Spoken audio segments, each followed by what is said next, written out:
Morning, everybody. Crappy Mondays. Welcome to the news agenda with me, Fleet Street Fox. And today I'm joined by my fellow Mirror columnist and associate editor, Kevin Maguire. Morning, Kev. Morning, Foxy. Look, I'm on brand. There we go. Got the mug. So what have we got for you today? First off, this is the People's Paper Review. So get into the comments, ask us your questions. We'll do our best to answer them for you. Those of you listening later on podcast, just sort of delay all of your big decisions till after a general election. Hope someone else foots the bill. So today, the Mirror has splashed on Postmasters' demands for revenge, basically, following so far unsubstantiated allegations that officials ordered the post office to go slow on compensation to those who'd been wrongly accused of theft in the Horizon scandal. Now, more on that later. But first, I want to go to Kevin's column this morning.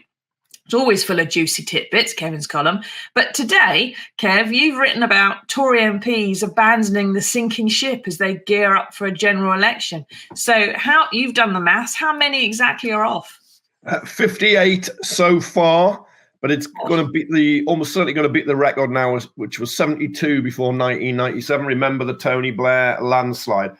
Of course, what's happening is they fear, the majority of these, that they will lose their own seat and the Tories will be out of power. So they don't want to do the hard grind of opposition after enjoying 14 years of office. There are some Tory MPs, say, little top 100. Few even talk about 150. I doubt that, but you can see it is rat sinking ship. They're abandoning it, jumping overboard, and a lot of them really are just jumping before they're pushed. But they do the maths. They do the individual maths in their constituencies. Look at it nationally and think they don't want to swap power for opposition. And it's just effectively giving up the fight. So we've got 349, I think, Tory MPs at the moment. We've lost a few recently in by-elections, but we're at 349, Google tells me now. And 58 of them going is 16% of the parliamentary party, which is sort of an embarrassing rate of loss, I would think, for any organisation. But if that's going to get bigger, it must get worse. What do you think, everybody? Have you got a Tory MP who's standing down? My Tory MP effectively is, because the constituency has been split into Maidstone, which is an urban area, and the Weald, which is the villages, and it's always been a safe blue seat. But the Tory MP, Helen Grant, has decided to go and fight in Maidstone, in the urban area where the Labour vote is. Well done, Helen. So the Weald is going to stay Tory, apparently, the blue seat.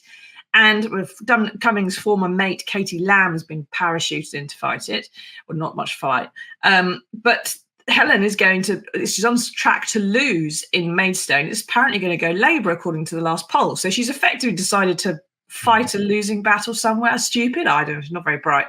But wasn't it supposed to be about a year ago, Kevin? I think instructions went out when I remember hearing about letters going from Tory and Labour headquarters out to their MPs saying, if you're going to stand down, tell us now. You've got a certain date. You have to confirm you're going to stand, because we want to get a new candidate selected for your seats. They've got enough time to fight for it. So all those who've left it till now to quit are giving their replacements, if it's May the 2nd, about 5 weeks to actually be in place before they could have to fight a general election. How is that going to affect things? It means they won't be able to bet in, and they're more likely to lose. Labour had this problem just before 2010, then again before the 2019 election, when it was quite clear Labour were going to lose. A lot of people jump ship right at the end. And it means whoever replaces you can't get around, visit every school, cafe, do all the leafleting, have lots of meetings, start taking up casework, get the name out and about. And that'll matter for a few thousand votes. So in a tight contest, it can make the difference between winning or losing. But, the Conservative Party, like the Labour Party, Liberal Democrats, SNP, all parties, wants to know who's going to stand and not. But MPs just decide later on to change their minds. Some will do it for health, family reasons, but many of them are because they can do the individual maths in their constituencies. They know what the feedback is, and they don't want to lose. And the rules are being changed now. If you quit as an MP, saying, right, I'm going to quit, you'll get a payoff still when you come to the election. You'll get 19 grand. Before you had to fight and lose. All right, this was what I was going to ask, because I know that obviously MPs get some kind of severance pay, which seems fair enough. When you lose your job, you're employing staff, you've got offices, you've got an office in the constituency, you've got perhaps a home, you've got a second home you have to pay rent on. So you have to pay the last month of things, pay severance pay. So how does it compare if you lose at the ballot box compared to if you just resign ahead of the polling day? Presumably that means you don't get the severance pay because you've quit of your own accord. Yeah, if I've read the IPSA rules correctly, if you quit, if you say, right, you're going to go, you get 19 grand. If you're made redundant by the electorate, you get the 19 grand and about another 5 grand. And of course, you do get money, and it's quite right. If you hire staff, they should be treated like any other workers. And if they're going to lose their jobs, they should get redundancy. If you've got rent on an office, you got to pay it off. You got to wind up, your electricity and your water and whatever other deals you might have for equipment. So that's all there. But now you get a payoff. If it's like, right, I'm going to leave my job, leave it. I'm off now. I don't fancy doing this anymore. And then you kind of still get a payment, which I think is unusual because that doesn't normally happen. Do let us know, everybody, when you resign your job willingly, joyfully, because you don't want to do it anymore, do you get paid to do it? Because I'm pretty certain that's never happened to me. I don't think I've ever resigned a job willingly, actually. But has it always been that way, Kevin, or have the rules changed? No, they've changed the rules for those who go voluntarily, who say, I don't want to do it anymore. They had a long consultation, and they just thought this would somehow be fairer. I think it's kind of like working out your notice. If you're lucky at a firm and you quit, they might say, right, we'll pay your notice period just to get you out. You're in the workplace anyway. Well, that's fair enough. You're contractually obliged. You're entitled to it, so they're obliged to pay it. But it's unusual just to say, right, I'm off, and then get a golden goodbye. But it happens. It's always a big row over ministers, government ministers. You could be in a ministerial post for a matter of days, and then you get a payoff. It was, the bill went enormous at the end of Boris Johnson's reign, and then Liz Truss's 49 days in all. Yeah, exactly. So we've got here from Mike. He says Labour brought in a motion recently to stop ministers getting that severance pay if they returned in a few weeks. So this isn't an MP that's quitting and saying not going to stand. This is someone who's an MP who gets selected to work in government, gets paid extra danger money, whatever, responsibility money, and then decides to stand down for some kind of political, usually, reason, and gets paid severance as a result, compensation for standing down from your ministerial job, which you weren't supposed to do anyway. And the government voted this motion down. Is that something you think Labour would bring back in if they were in government? Yeah, yes, I think they would bring that in, because in the real world, it can often be grim in the workplace. Fire and rehire is normally you get the boot, and then you're re-employed on inferior terms. So if that's legal, shouldn't be legal. Labour will outlaw that, or they've outlaw that if they get into power. But they'll also stop this idea of, you can basically have a change of prime minister. Somebody gets the boot of a ministerial job, the red box and chauffeur-driven car are taken away, and then a few days, weeks later, you get your old job or a similar job back, but you still keep your bum you had. I mean, it's just wrong. It's just clearly it is wrong. And I thought the government made a mistake. The Tories made a mistake. It's like fire and rehire, but with a cash bung. It's like what the rest of us have to put up with. You get fired and rehired as a freelance journalist on slightly less money than you had to start with, and this way you get fired, paid some money, and then you go back in exactly the same cash, maybe even with a rise. That's right.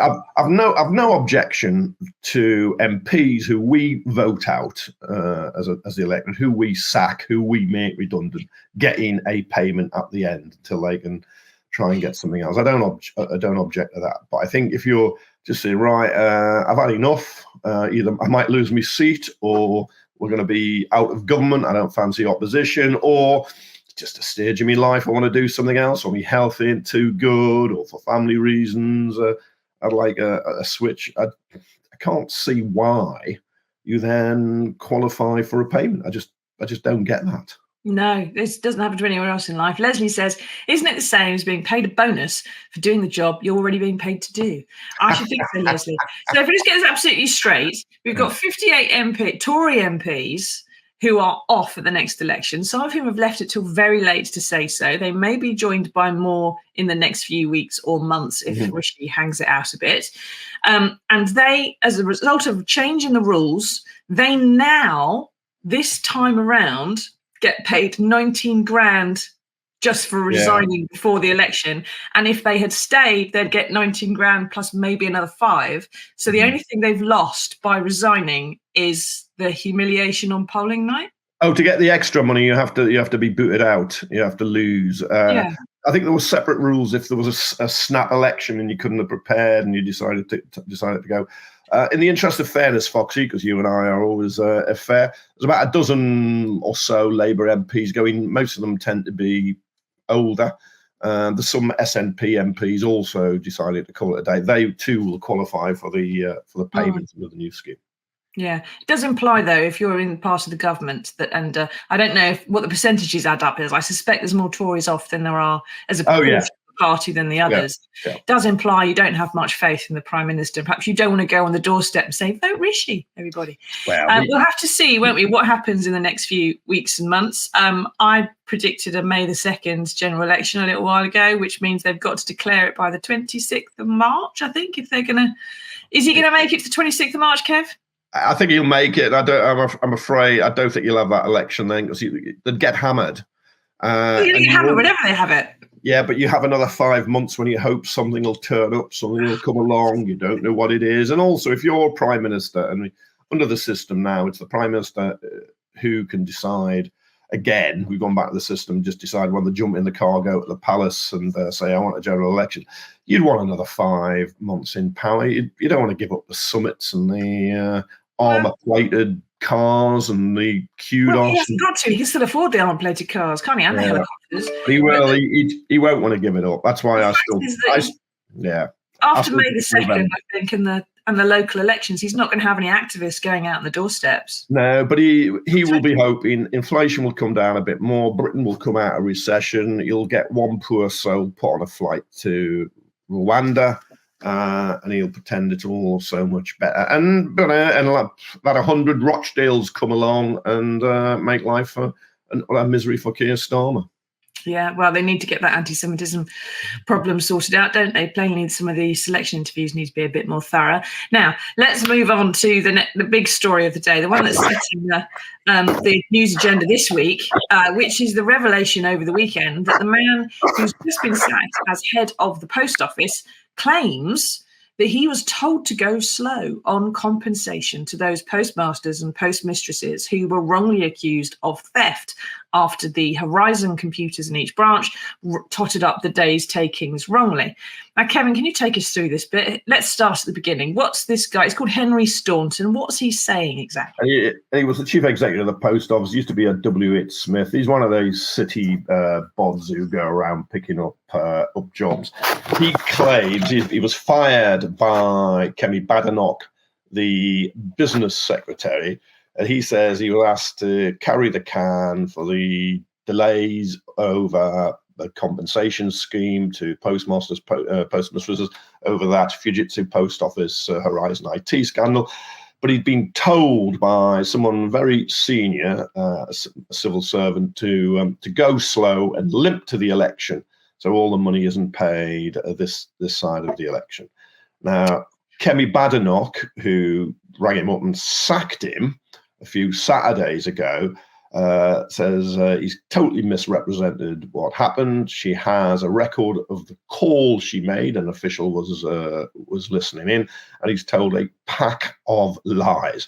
She did all this on X, formerly Twitter. She can be a bit overeager. Yeah, there she is. There's the tweet. So I'll read it out for the benefit of the podcast. She says, my call with Staunton was with officials. They took a complete record. He's given an interview full of lies about our conversation during his dismissal. The details will emerge soon enough, as I won't let the matter rest here, and I'm talking to government lawyers. Now, what's interesting about this, was completely mad, is in Henry Staunton's interview, which was given with the Sunday Times, he didn't mention Kemi Badenoch once. No. Well, his conversation was with an official. An official told me, didn't name that person, didn't blame that person, didn't say what department they were in. And Kemi Badenoch says, he told a pack of lies about me. Yeah, well, she's gone for the dismissal interview. That's the pack of lies, totally misrepresented.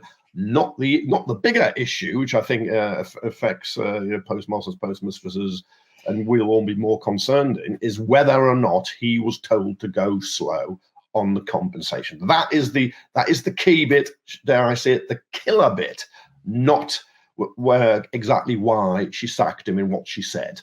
And I wasn't impressed by Henry Staunton, what I've seen and heard. I must admit, but I know Kemi Badenoch can be a bit fast and loose at times. I mean, she's still hailing Brexit a great success and pretending the trade deals she's struck or have been struck have been good, including with New Zealand and Australia, which the former Environment Secretary George Eustace said were one-sided and weren't good for British farming. But anyway, coming back to the post office, she's going to make a statement in the Commons today. So it's going to be she said, he said, but what evidence is there? I think he's got to put up a shut up and give us far more detail on what he claims he was told to do. She's got to answer questions, because at the moment she seems to have left most of the post office to her junior, the post office minister, Kevin Hollenrake, who admitted that really the government didn't pull its finger out and get going until Mr. Bates versus the post office lit public opinion up and created such a huge backlash. So the government has been slow, but was the head of the post office deliberately told that? Was that the case, or was it just an institution and its bureaucracy dragging its feet and not wanting to admit liability any more than it had to, and not wanting to pay too much money out? What do you think, everybody? Do you think this is the kind of thing? Is this what you expected perhaps to happen? Are you surprised by this? Do you want Henry Staunton to stop naming who said what when? Or do you think that the civil servant who, if someone did say this, they're just doing what they're told to by a minister, so they're kind of fairly innocent? Maybe it's the minister who should be named and shamed and have to answer some questions. What would you like to happen? And what's the postmaster's response, Kevin? Because these are people like Alan Bates, recently lionised by that ITV drama, who led the battle of thousands of ordinary men and women who took on a government-owned service after they'd basically been ground to dust by the machinery of the state, wrongly prosecuted, wrongly convicted.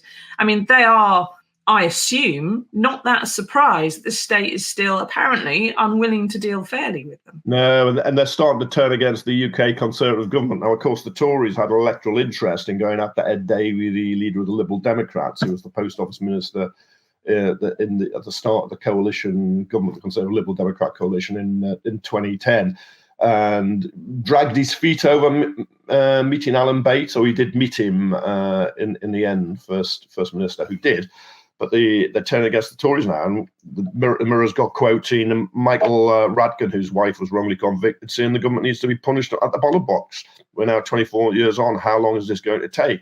Inside the Mirror, there is a former postmaster, Christopher Head. He was Britain's youngest sub-postmaster when he took over a branch in West Bolden near Sunderland. I know the place well. Who said he's always voted Tory, but he won't anymore, because it's so much of this is occurring on this government's watch. The slowness in terms of giving justice to the wrongly convicted and giving them compensation. And Badenoch can't just sweep that away. She might have this dispute with Henry Staunton. They may both be at fault to some extent, but she hasn't got completely clean hands on this. No. So that ITV drama basically caused the government to start acting finally on this scandal, basically because it became an electoral issue. And here we have a situation where now it's becoming an electoral issue because it's coming closer and closer to an election, that they haven't paid these compensations. Mike says, if this is true, she could, of course, arrange the payments immediately. She could just go pay the cash. Now, there is a reason, isn't there, that's about all of this. We've got, we know the government's response, or Kemi's response, which is, I fired him for not getting a grip on this. So that's why he got fired, because he wasn't sorting this out. So you now to accuse me of not sorting out is astonishing. And we've also got, but though, other situations which are exactly the same problem. So the infected blood inquiry, which has a multi-billion-pound bill, the chair of that inquiry has ordered the government to pay £100,000 a head interim compensation, never mind more on top. And that's not happened. He's called the Chancellor and the former Chancellor to give evidence, and it's still not happened. You've got the WASPy women whose pensions were delayed and are due some kind of compensation. They've not been paid out. You've got the nuclear veterans with their nuke blood scandal, which is starting a legal case. And the minister said, if you have evidence, you need to sue us. You've got RAC that hasn't been properly funded and paid for out of schools, war pensions everywhere that haven't been sort of paid to people. Leslie says, I'm not surprised in the slightest bit. We're pretty used to this form of underhand behaviour. It's a delayed tactic in itself. I wrote about this a little while ago, Kev, because it started to look like to me that there was a deliberate political choice not to pay compensation now and to kick it into the long grass, because at some point Labour were going to win. And then after that point, Keir Starmer and Rachel Reeves, who's quite conservative in her dealing with financial matters, conservative with a small c, would have to pay billions, billions to people. All those people, never mind all the other scammers that I haven't mentioned, like Orgreave and Hillsborough and Grenfell, and they've got a massive bill and they're just not going to be able to do it to some extent. No, you're right. No, being cynical, is it a political choice? No, the checks are all going to come due when Labour are in power, assuming they win the general election, which looks pretty certain at the moment. They're going to be picking up the tab, and as you say, it's going to be billions. It's just how many billions, and it does feel, as the government is looking to squeeze spending, find some money for tax cuts or just invent it. It doesn't really care about borrowing anymore, this government. I mean, it's so much, debt is so much higher than what it inherited from Labour in 2010. But no, it does feel like a policy.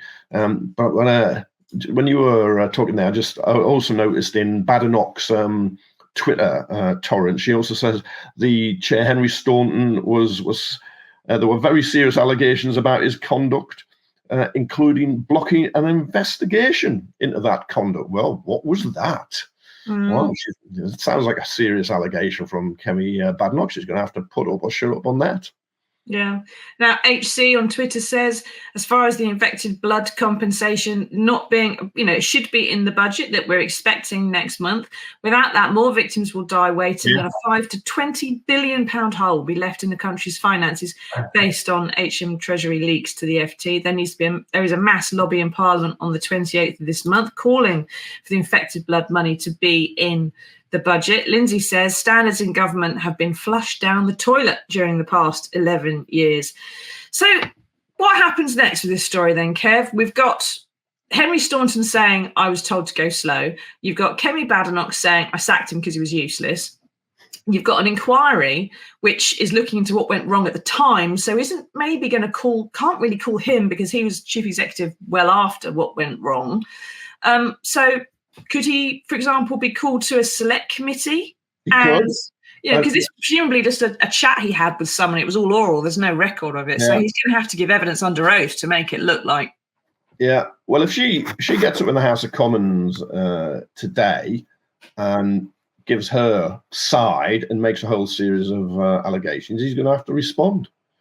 And you can either do that in a series of interviews, or, as you say, it'd be recalled by a committee. The business committee had a very good day when it had people from all sides in this scandal involving Fujitsu and the post office and all the victims. They could have another session and call Badenoch and call him. Yeah, have one after the other. Or I'd quite like them both together. I quite like a head-to-head, somebody in between to try and keep some order. I mean, because look, the truth is out there, but will we ever get it? That's the point, isn't it? We need to know actually what's happened here, and if an official has said something or done something which perhaps isn't quite what they should have done or said, who given the original instruction and so on. If Kemi, just go through a little bit the rules for us. If Kemi makes a statement to Parliament, is that just a statement? I mean, obviously there are rules about telling the truth in Parliament and misleading Parliament and so on, penalties for it. But is she going to get questions from the House, or does she just make a statement and sit down and that's that? No, she'd get questions. Yeah, she could issue. It'll be interesting to see what happens, because she said she was consulting the department's lawyers. The department's lawyers will have had. Please write my statement for me. They will have had kittens over what she was putting on Twitter, saying a pack of lies and so on. That's not how lawyers like a Secretary of State to speak. They don't like anyone to speak like that. Lawyers like to check everything with them. So she could issue a written statement. She could give some media interviews, or she stands up in the Commons, which this morning is what we were led to believe, but we won't know until later today whether that's the case. Then she will get questions from MPs. But will they have all the facts? You need Henry Staunton's version, Kemi Badenoch's version, and then you sort of mix it and put it all together. Then you ask questions based on that, and then you make your mind up. It comes down to who do you believe? Yeah, but you've really got to be able to draw the lines from one to the other, and sometimes just have it printed out in front of you to go, well, where's the gaps here where they're not addressing what the other person says? I mean, let's be honest, both have got are self-interested, and it's may just see facts selectively, may interpret them in ways you wouldn't agree. But you want to see it all. So my preference would be a head-to-head, an hour-long Badenoch v. Staunton post office thon. You can adjudicate. Well, Alan Bates is referee. Yeah, get out. Oh God, wouldn't that? There we are. You've got it now. Alan Bates grilling the pair of them, having them sat side by side. Yeah, that's what we'd want, because he knows more about this than anybody else. So they could wriggle and they can squirm, but they wouldn't get off the hook with him. No, that would be fantastic, wouldn't it? Just about any postmaster or postmistress, I would imagine, would do a fantastic job. They'd be the audience, and they could come in with supplementary questions. There you go. There you go. So idea of any question time producers, if you're watching this week, that's what we want. Alan, get rid of Fiona Bruce. Alan Bates this week in the chair. Kemi on one side, Henry on the other. Let them go. Just let them go. Yeah. All behaviour accepted. Yeah. Yeah, that would be fantastic. Right. Well, I suspect that's going to obviously just rule the roost for at least the first part of the week, if not the rest of it, probably. So if Kemi stand up and speaks today, if she gets time to speak today, then there'll be questions. Then there'll be her sort of unscripted responses to those questions. And then everyone's going to start picking through the sweet corn and trying to find out what else is there. And then by Thursday, we're going to have a whole different version of events, I expect. So it's going to run and run and run, this story. And I suspect if we do have a sooner election, then it may actually become an issue in that election as well. Who knows as to who's going to pay, how much compensation, and when. Can Labour commit to paying all this compensation? If they can't commit to a green project, how are they going to commit to the billions all these compensation schemes are going to cost them? Right, thank you, Kevin. We do have managed to find some good news in the world, though, and here it is.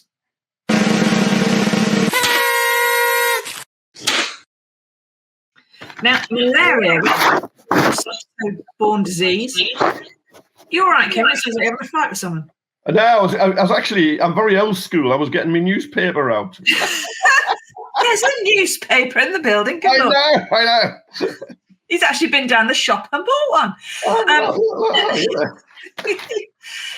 He probably gets his hand delivered by a minion, of course. Now, let's go on to the good news. So, good news is Kevin's got a copy of the newspaper, everybody. Now, malaria kills 610,000 people worldwide every year. That is more than cancer, a lot more than COVID, almost as much as heart disease.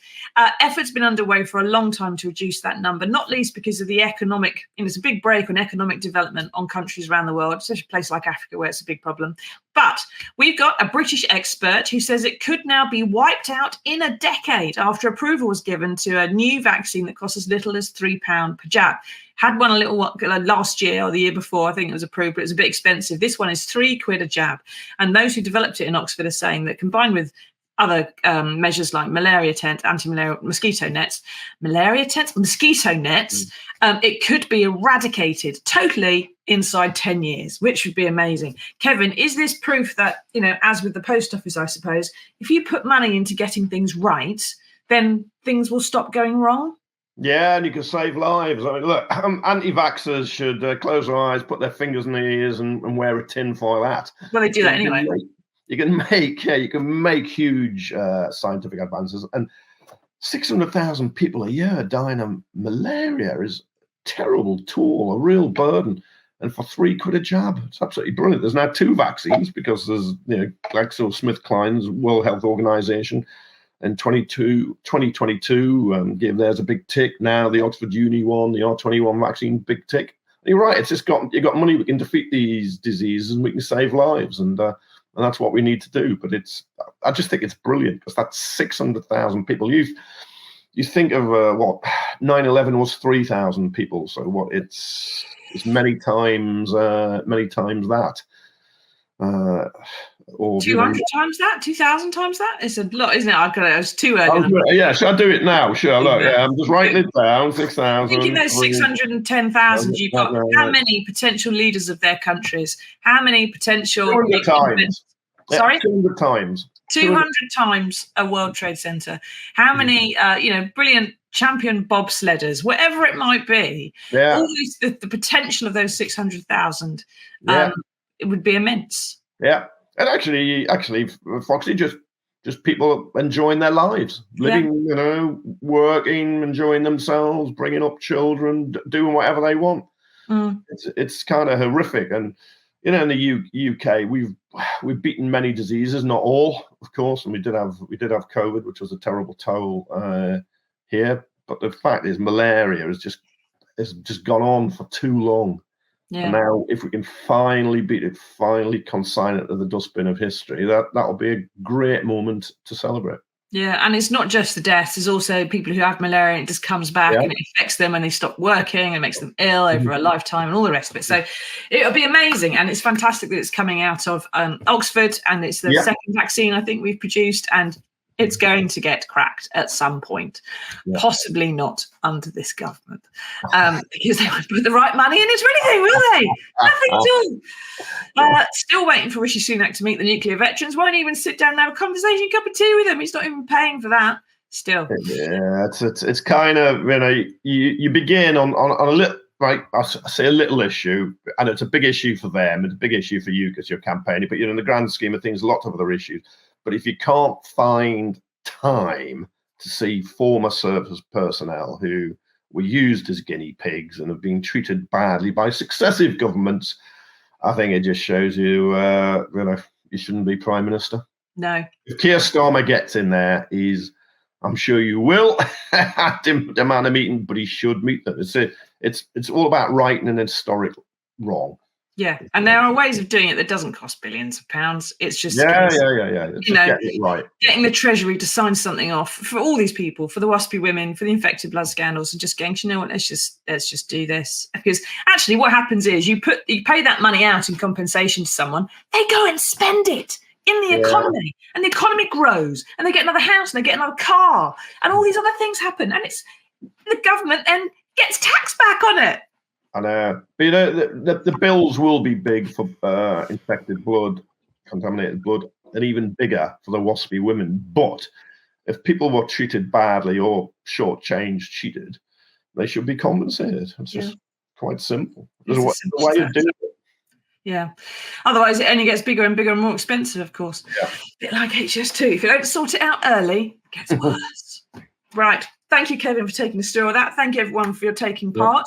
I suspect Kemi Badenoch's statements to the House, if it happens today, will be on these channels. So stay tuned for that. And we will see you all again on Wednesday for another edition of the News Agenda, when I suspect we'll probably still be talking about the post office and who paid what compensation, because by that point, we'll be starting to pick through the facts. Right. Until then, everybody, take care. See you on Wednesday morning. Till then, tatty bye.